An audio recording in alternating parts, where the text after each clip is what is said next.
Disclaimer. We are accredited seller to the developer that will be mentioned in the video. We just want to share with you how and what are the ideas for buying a property. All the information that will be mentioned is just our way of selling. Thank you and enjoy watching. So ayan, nandito po tayo sa Puerto de Oro, Malvar. So pupunta natin ngayon, ikotin natin yung lugar kasi i-update natin sila for September 2023. So kasi marami na po nakalipat kahit maliit pa lang po yung community o yung mga gawang bahay. Marami ng paunti-unti na silang turn over. So nandito tayo ngayon sa loob ng townhomes. Iba po kasi yung gate ng townhouse sa single. So ikutan natin yung dulo, which is unang na-open. Pero makikita natin pa rin yung mga single. So yan, nakikita niyo yung part na single na yan. Magkakaroon dyan ng fence sa daanan. So matatakpan din po yan soon. So sa ngayon, hindi pa kasi ongoing pa lang ang development. So ayan, may mga paunti-unti na po nakalipat dyan sa single na yan. Kaya kung kayo po ay nakakuha dito sa project na ito, so ang swerte po ninyo, napakabilis ng turnover. So yung mga nauna po, medyo mabilis po yung paglipat po ninyo. So ayan, may makita nyo kasad na sa kabila, soon po matatakpan yan. So ayan, dito na tayo sa part na townhouse. Ito pong may bakod na to is amenities area ng townhouse.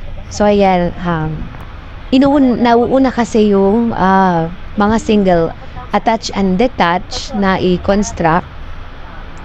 Kaya yun po yung more on marami nang nakatayong bahay. Pero dito po sa mga townhouse, ongoing pa lang siya. Wala pa siyang kinoconstruct. Kasi sa townhouse kasi by batch yun. So inaantay siguro 50% of down payment. Not sure.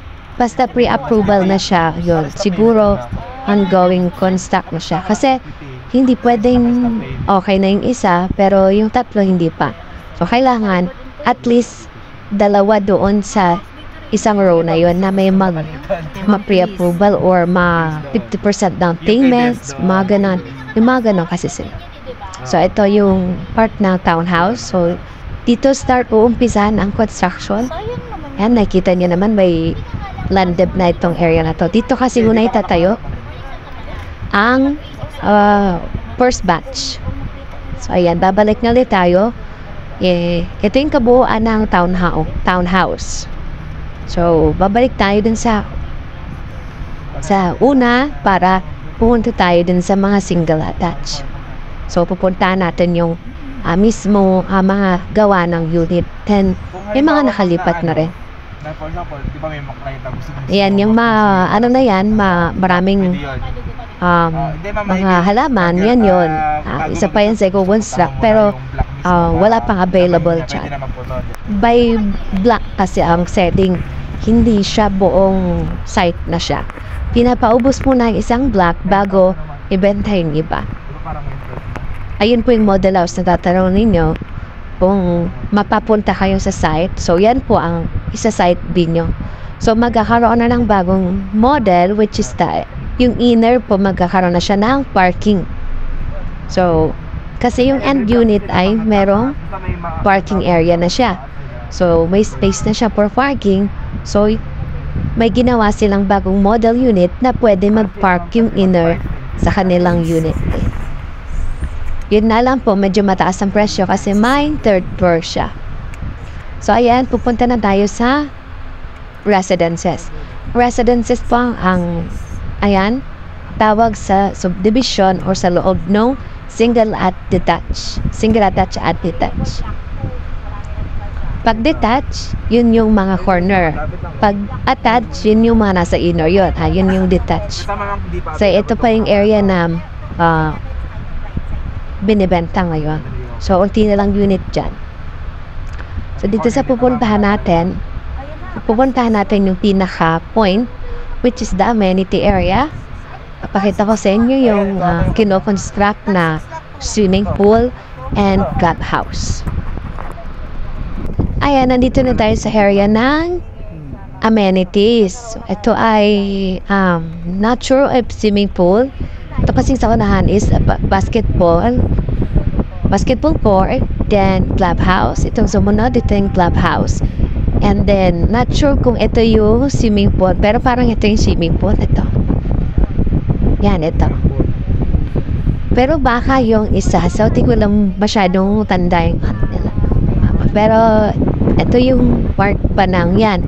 Nakita nyo yung medyo malinis na area na yun. So, soon yun, may tatayutin doon. So, bubuksan pa nila yan. So, sa ngayon, ang selling, ano pa lang dito pala sa bungad. So, kung ang iba nag-umpisa sa likod, ito naman ay sa pinakabungad. Pinakabungad yung mga single, then yung mga townhouse naman, pinakalikod ng umpisa. So, iba-iba. So, ayan. Ito, natatanaw nyo na po ang mga ongoing construction. So, may mga nakalipat na po dyan. So, yung iba, yan, itong dulo na to, ongoing pa lang. Pero yung mga una dito, so pupunta natin yan. Ito, dito na start yung mga may nakalipat na. So, kita nyo naman may mga sasakyan eh. Papasukin natin yung side kasi may isa tayong kasamahan na constructed na bahay pero wala pa pintura. So, ayan. Ito yung mga attached sa gitna. So, lahat yan attached sa gitna. Ang pinaka-last unit po yung detached na tinatawag. Wala siyang firewall. Ang may firewall lang po ay attached. Ayan. Diba? Ito yung attached. O, diba? Hindi siya nakadikit. Hindi siya magdidikit sa pader. Ayan. O, diba? Nandito siya sa last unit. So, corner siya. Yun, corner din yun. Diba? O, papansin nyo. Yung mga yung iba, pinapagawa pa lang yung loob. Pero, yung ano talaga is yung mga nakalipat na dyan. So, choice mo din kung may balcony or wala. So, nasa sa inyo yun. So, pag may balcony, so, 200,000 yata additional. Yes. 200,000 for attached.